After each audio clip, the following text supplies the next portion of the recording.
नमस्कार मेरे प्रिय साथियों, मैं हूँ आपका प्रिय मंत्री मनीष वैष्णव। और मैं आपका आज हम जिस टॉपिक पे बात करने जा रहे हैं वो है हमारा आज का कि मंत्रों में शाबर मंत्र और वैदिक मंत्र या शास्त्रोक्त मंत्र कौन सा मंत्र ज़्यादा प्रभावशाली होता है और किस प्रकार होता है।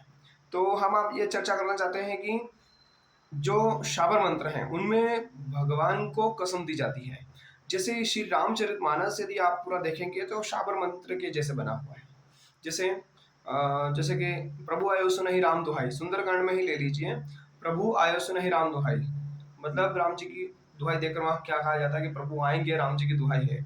और नगर फिर रघुवीर दुहाई, तो नगर में, पूरे नगर में जो है मतलब रघुवीर की दुहाई फिरती है कि मतलब डंका बाज जाता है। वहां दुहाई का मतलब ये है कि तो इस प्रकार से जो हमारा हर नासा कहना थे ही कौशलाधीश के आना। अगर जो हमारा मतलब रावण के जो गुप्तचर हैं उनको यदि पकड़ लिया हनुमान जी की सेना ने, राम जी की सेना ने, तो वो बोल रहे हैं कि यदि हमारा जो नाक कान काटेगा और जो हमको तकलीफ देगा उसको राम जी की आन है, तो उनको वो छोड़ देते हैं। तो इस प्रकार से आप पूरा देखिए तो श्री रामचरितमानस का जो पूरा ग्रंथ बना हुआ है वो शाबर मंत्र के अनुसार बना है। शाबर मंत्र में क्या होता है कि शाबर मंत्र में कसम दी जाती है और सौगंध जी दुहाई दी जाती है। तो कुछ अच्छी दुहाई होती है, कुछ मतलब बहुत ज्यादा पॉजिटिव नेगेटिव में दी जाती है। तो देखो जो देवता आपको दुहाई के द्वारा या बंधन में आकर आपका कार्य कर रहा है, तो वहां पर वो बंधन में आता है, तो वहां पर कार्य कितने समय टिकेगा, उसकी सुरक्षा कितने समय रहेगी, इसकी कोई गारंटी नहीं है।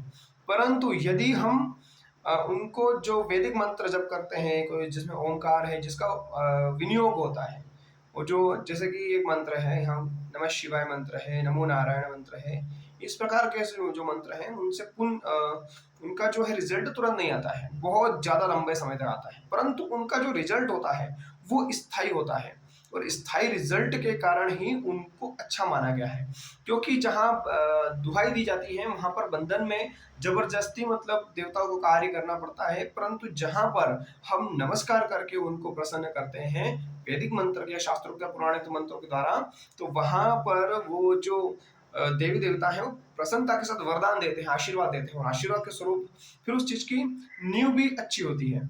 जैसे जिस वृक्ष की नींव ज्यादा मतलब अंदर तक जाती है वो इतनी जल्दी तूफानों में हिलता डुलता या गिरता नहीं है, परंतु जो जिनकी जड़ें ऊपर ऊपर रहती हैं वो अक्सर तूफानों में गिर जाते हैं। इसी प्रकार से जो चीज तुरंत प्राप्त हो रही है तो उसकी कब तक टिकेगी इसकी गारंटी नहीं है, उसकी सुरक्षा की गारंटी नहीं है। परंतु यदि आपको भगवान वरदान दे रहा है और भगवान के वैदिक मंत्रों के द्वारा और उनकी आराधना के द्वारा प्रसन्न करके आपने कोई चीज प्राप्त करी है, यदि वो कुछ मिला है, तो आप जानिए कि उसका फल स्थायी रहेगा और ज्यादा लंबे समय तक रहेगा। इसी प्रकार से हरे कृष्णा महामंत्र का जब भी लोग करते हैं तो उसका प्रभाव भी बहुत शीघ्रता से नहीं मिलता, परंतु जो मिलता है तो बहुत स्थायी रूप से और लंबे समय के लिए मिलता है। धन की कामना हो, पुत्र की कामना हो, पति की कामना हो, या और ग्रह क्लेश से निवारण की कामना हो, मोक्ष की प्राप्ति हो, या सुख शांति की कामना हो, तो इन सब के लिए हमको वेदोक्त मंत्रों का और शास्त्रोक्त पुराणोक्त मंत्रों का जरूर सहारा लेना चाहिए। और दूसरी बात यह है कि सोशल मीडिया का जमाना है, मैं भी बहुत ज्यादा बातें शेयर नहीं करता हूँ, परंतु गजानन माधव मुक्ति बोध हमारे कवि हुए हैं, उन्होंने एक बात अपनी रचना में लिखी है कि ब्रह्म राक्षस करके, ब्रह्म राक्षस में क्यों नहीं बोलते हैं कि जो विद्वान होता है या जिसको कुछ भी धर्म का ज्ञान होता है या अच्छी चीजों ज्ञान होता है, और यदि वो बिना अपना ज्ञान किसी को बताए मर जाता है तो वो ब्रह्म पिशाच होता है, ब्रह्म राक्षस होता है।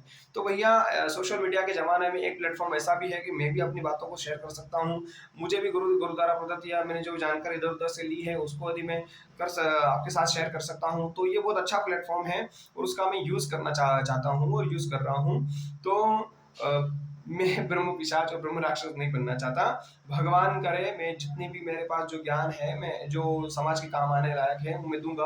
बहुत सारे मुझसे ये भी बोलते हैं कि आप हम किसान हैं तो आप क्लाइमेट के बारे में भी बताया करो, क्या पानी आने वाला है नहीं आने वाला है। तो देखो मैं ये चाहता हूँ कि जब मैं नव नहीं भी रहूँ तब यूट्यूब पे या जो भी सोशल मीडिया का जहां तक भी कोई चीज रहे तब तक मेरी वीडियोस बनी रहे, मैं नहीं रहूं तब भी मतलब लोग उसको देखें तो उससे लाभ ही प्राप्त करें। और क्या है कि अगर मैं तुरंत क्लाइमेट पे या तुरंत किसी चीज़ पे अगर क्या होने वाला है, क्या नहीं होने वाला है, ज्योतिष के अनुसार अगर उसको बताने की कोशिश करूँगा, तो ज़्यादा समय तक मेरी वीडियो चलेगी नहीं। और यूट्यूब पे वही चीज़ें डालें आप, या जो सोशल मीडिया बड़ा प्लेटफ़ॉर्म है, वहाँ पर ऐसी चीज़ें वही डालें जो कभी भी कोई व्यक्ति देखे, तो उसको उससे ज्ञान ही प्राप्त हो।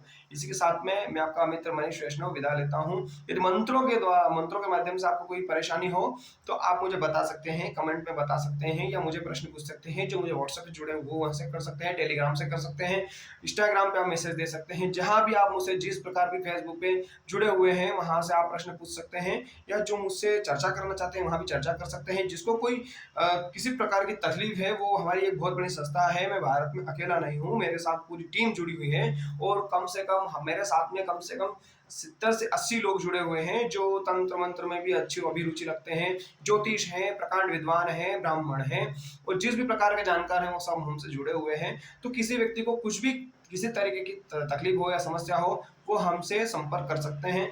मैं कहीं ना कहीं उसको एड्रेस दे दूंगा, या उसको उसकी सहायता करूंगा, जिससे उसका वो जो तकलीफ है उसके उसमें काम आ जाए, वो तकलीफ खत्म हो जाए और उसको अपने लक्ष्य की प्राप्ति हो जाए। जय श्री राम।